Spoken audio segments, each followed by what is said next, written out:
Good morning, good evening, good afternoon, whatever it is for you. Welcome back to another Division 2 video. My name is Prime and today I'm gonna show you an alternative build for the Incursions and it freaking slaps.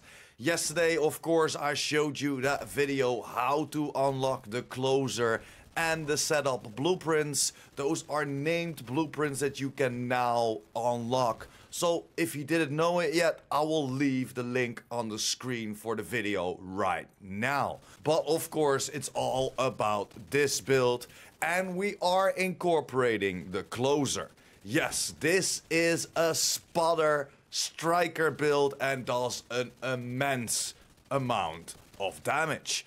Of course, we will have our St. Elmo's build. Of course, we have our Ouroboros build. But if you do not have the Ouroboros, if you do not have the Elmos, this is a very good alternative. And I'm gonna show you a few other setups with this build as well. But of course, as you can see in the background, we're shredding through people and almost hitting up to the 2 to 3 million crit shots.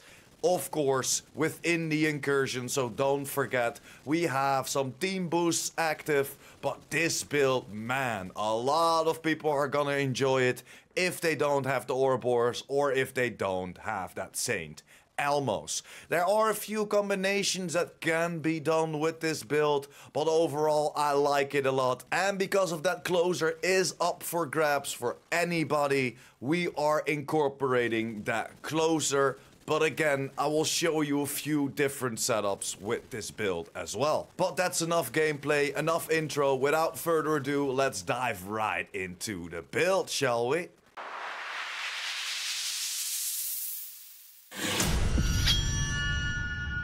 And there we are. This is the setup of the build. Yes, 4-piece striker. We have the Coyote's mask and we have the setup named chest piece, full reds, and it does a lot of damage. So starting with my specialization, we're using the technician specialization, and why this will give us an extra skill tier.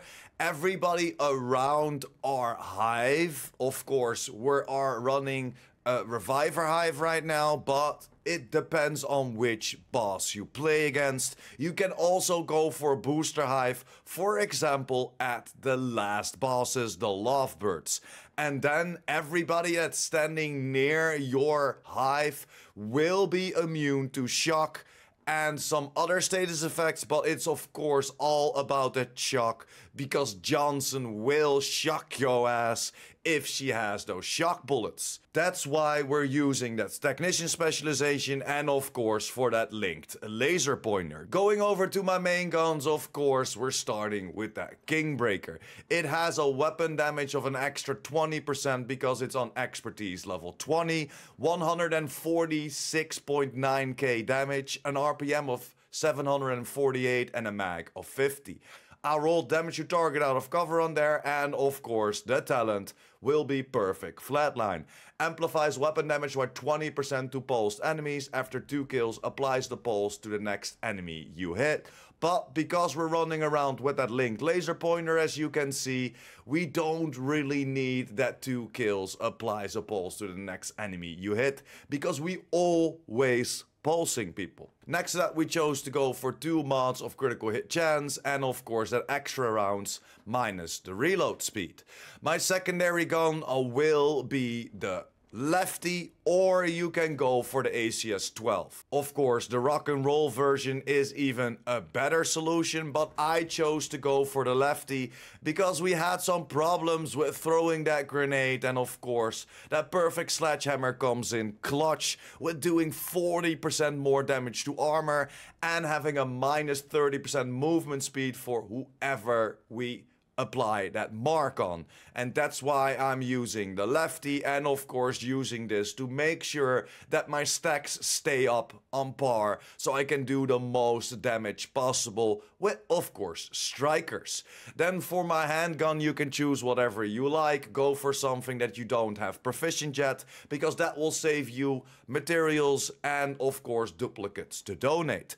Then jumping over to the striker, Y striker, weapon handling, fire rate Fate and the Striker's Gamble, gaining up to that 100% extra weapon damage because we're running around with that backpack that raises the 0.65% to 1%. Everything is crit chance, crit damage on there, crit damage rolled, crit chance mod.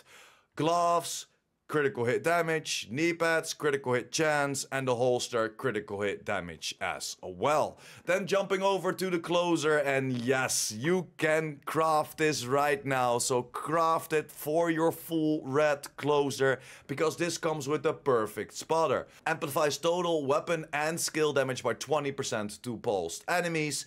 Again, we chose to go for full reds, critical hit damage, critical hit chance, and a critical hit chance mod on there.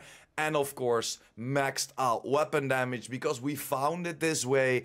And of course, Uzina will always comes with armor, so you need to find it or you need to craft it with critical hit chance, critical hit damage, so you can roll that weapon damage on there. Then for the last piece, that's gonna be the Coyote's Mask. Again, everything on crit chance, crit damage, crit chance mod on there. And of course, we're doing it for the pack instincts. This gives us some extra boost in our critical hit chance and critical hit damages, especially if you're running around with a team. Make sure that at least 2 people are running that Coyote's Mask, and at the end boss you can even run 1 Coyote's Mask, but because we will almost always be in at 0 to 15 meters to only get that 25% critical hit damage. That's pretty much it for the full setup. Then we go over to my skills, and you can go for whatever suits you and especially what suits your team within the Incursion. I chose to go for Revive 10% Revive armor repair, 5% range and 10% health on there. And then next to that I chose to go for the decoy. You can go for a shield, whatever you like. If you are on firewall, go for that striker shield. If you want a little bit more survivability, you can use that shield as well. But I use this decoy, it helps out a lot. Again, 7.5% health and a 7.5% duration, maxed out mods as the decoy. Then jumping over to the stats, and this will be on 56% critical hit chance and only 105% critical hit damage. But as you saw on the gameplay before, we can still hit up to that 2 to 3 million crit shots because we're boosting ourselves through that striker with that extra amplified damage on there, 40% in combination with our chest and of course our gun. So that will help out a lot. So let's go over to the build, and this is again the full setup. What you could also do if you, for example, go to the Lovebirds, you can change your Coyote's Mask, change it to another striker. Then make sure that you change your gloves to the Bloody Knuckles. And why the Bloody Knuckles? It's again critical hit chance, critical hit damage, what we're looking for on this build. But it comes with the overtop talent. Damaging an enemy with a grenade or striking an enemy with a melee attack activates Seeing Red. And Seeing Red grants 25% weapon damage for 20 seconds and has a cooldown of 60 seconds. And this is just very, very good, especially on the Lovebirds. You're close to them, throw that grenade and you have an extra 25% weapon damage for 20 seconds. And that's why we can do so much damage on the Lovebirds. So if you want to keep that closer incorporated, this could be a very, very nice setup for you for the Lovebirds. What hits a little bit harder if you go for a Seska chest, because then we can go a little bit higher in the critical hit damages, and of course make sure to roll spotter on there. It's the normal spotter, it's only 15%, but it does a little bit more damage. So then of course equip Seska, make sure that you have the right mods on there. I think that we can go for critical hit damage. Let's see, because you need to check your stats. Yes. So we can go for 1 critical hit damage instead of the critical hit chance. We are on 54% critical hit chance and 129% critical hit damage. And this setup will be the hardest hitting out there. And of course, if you're not fighting the lovebirds, make sure to change it over to Striker again, and then make sure that you get that Coyote's mask on. And this is hands down the best spotter build, so it even hits harder with a Seska, with the normal spotter versus the closer one that of course comes with perfect spotter. So yeah, guys, this is pretty much everything that I wanted to show you. You can go for that closer chest. It is a lot of fun. It gives you a little bit more extra survivability because it comes with that extra 5% armor. But overall, I just wanted to show you this incorporation. If you do not have that Ouroboros, if you do not have that Saint Elmo's and you want to go for a spotter build, this is a great combo.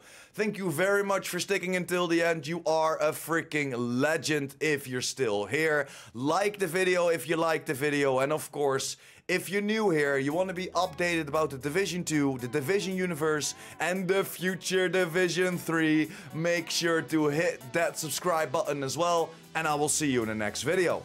PurePrime out!